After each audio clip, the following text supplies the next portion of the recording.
dari kelompok audio visual. Kita beri aplaus dulu untuk kelompok audio visual. Lalu selanjutnya kelompok audio. Siapa coba tulis tangannya yang bisa bacakan ke depan? Oh, Jessica. Ayo Jessica maju ke depan untuk membacakan hasil dari kelompoknya.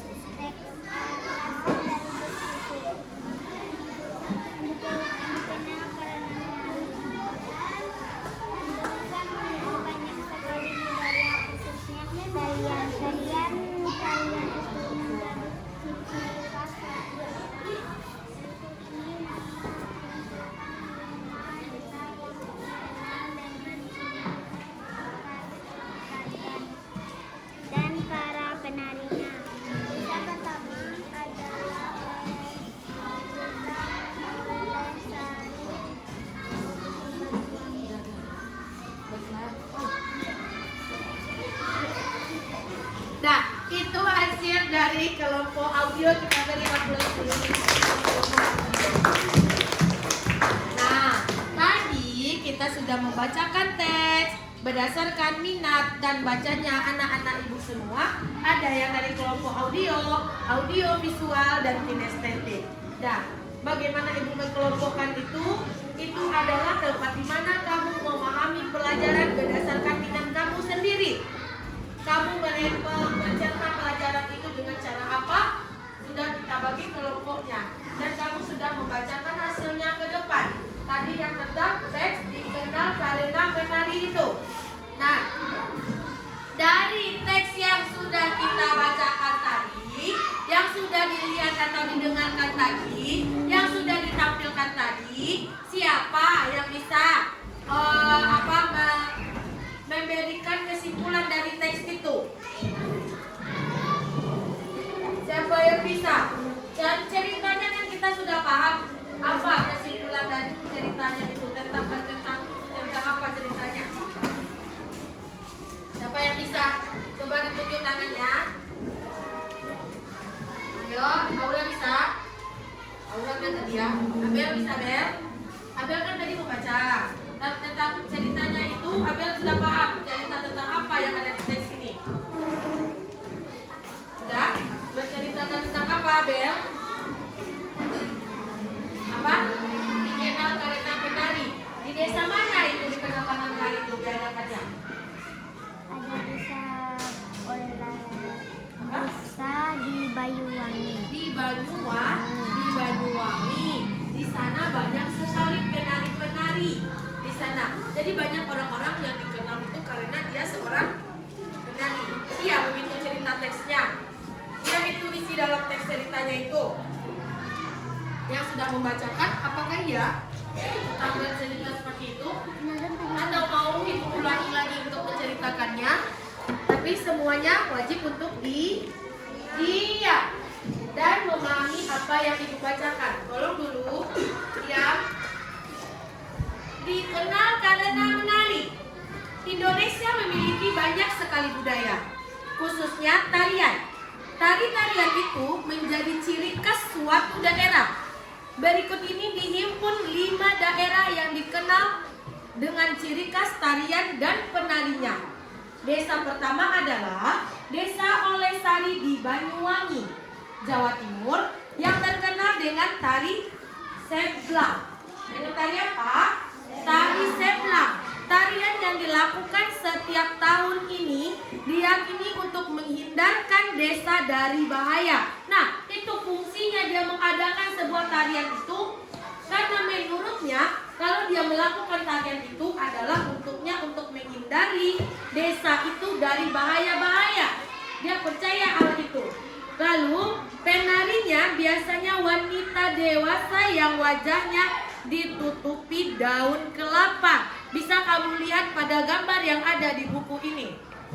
Ada gambar di sana.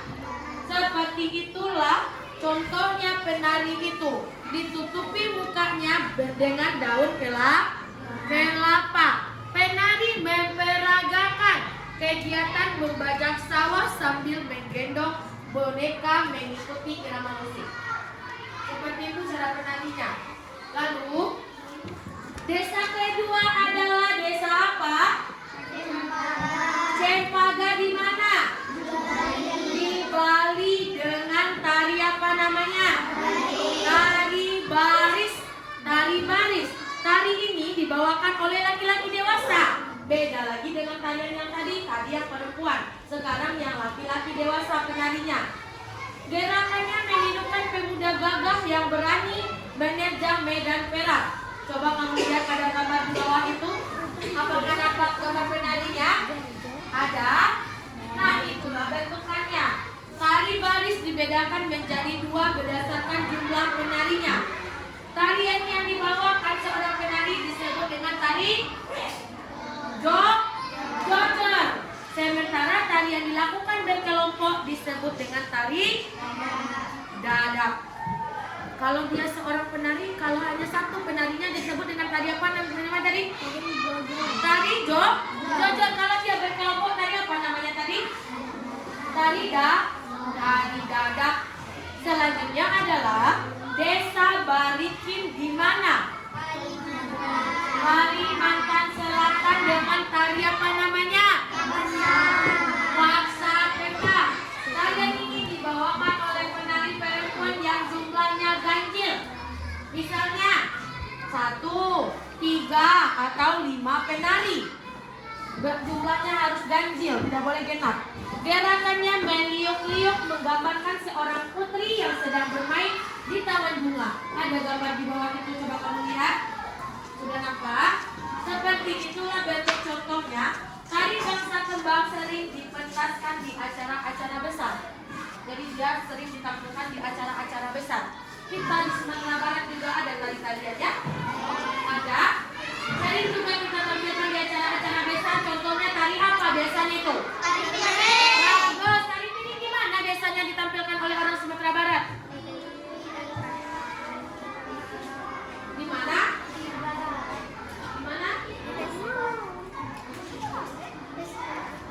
Di pernikahan, di penyambutan juga ada itu. Misalnya kalau ada acara-acara besar, presiden mau datang ke Sumatera Barat, kita sambutlah dengan tarian Sumatera Barat. Contohnya salah satunya yang biasa ditampilkan oleh orang Sumatera Barat itu adalah tari piring. Tapi beda lagi di daerah ini. Kalau di Sumatera Barat tari piring, kalau di daerah Banyuwangi ada lagi 3 itu. Dan dia mempercayai setiap daerah itu beda adat, beda kepercayaan. Tidak mungkin orang Bali percaya juga tentang tari piring kita, karena dia beda adat dan beda kepercayaan juga. Dan bolehkah kita menyudutkan kalau kita berbeda kepercayaan itu? Boleh. Tidak boleh membedakan walaupun berbeda adat dengan kita. Lalu selanjutnya ada desa yang keempat, yaitu desa apa? Situ Raja berada di mana dia? Di Jawa Barat yang dikenal dengan tari umbul. Dengan tari umbul, para penarinya adalah perempuan berkebaya, berselendang, dan memakai kacamata hitam. Nah, kalian juga dia ya, harus pakai kacamata hitam pula, harus pakai selendang juga. Kalau di Sumatera Barat, tari piring itu kita memakai apa? Pakai alat propertinya piring, apalagi pakai baju apa? Dia baju bebas ya? Pakai baju apa? Baju adat. Kalau di sini dia memakai baju kebaya. Kalau kita menari piring, kita memakai baju baju adat. Biasanya pakai baju adatnya seperti apa? Yang pakai tanduk, yang ada syutingnya, seperti itu. Itu adalah ciri khas dari Sumatera Barat. Nah, kenapa orang ini berbeda dengan kita? Karena kita berbeda daerah juga dengan dia. Tidak sama.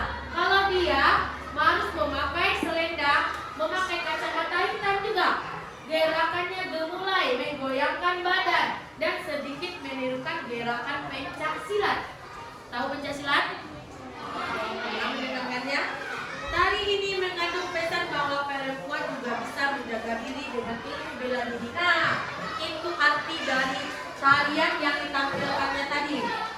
Lalu desa yang terakhir adalah desa apa?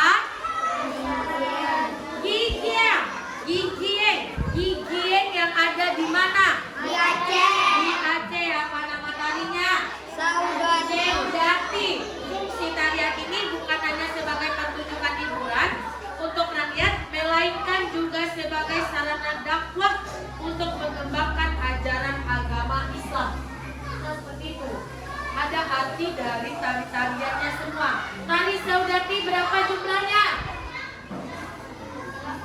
8 pemda.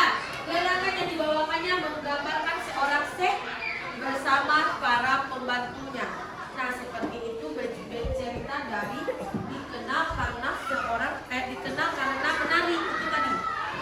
Setiap daerah, setiap orangnya, setiap gerakannya itu beda-beda, tidak asal-asal bikin saja menari itu. Tidak hanya di daerah dia, di daerah kita juga ada aturannya menari itu, tidak asal-asal aja. Sudah paham? Sudah paham?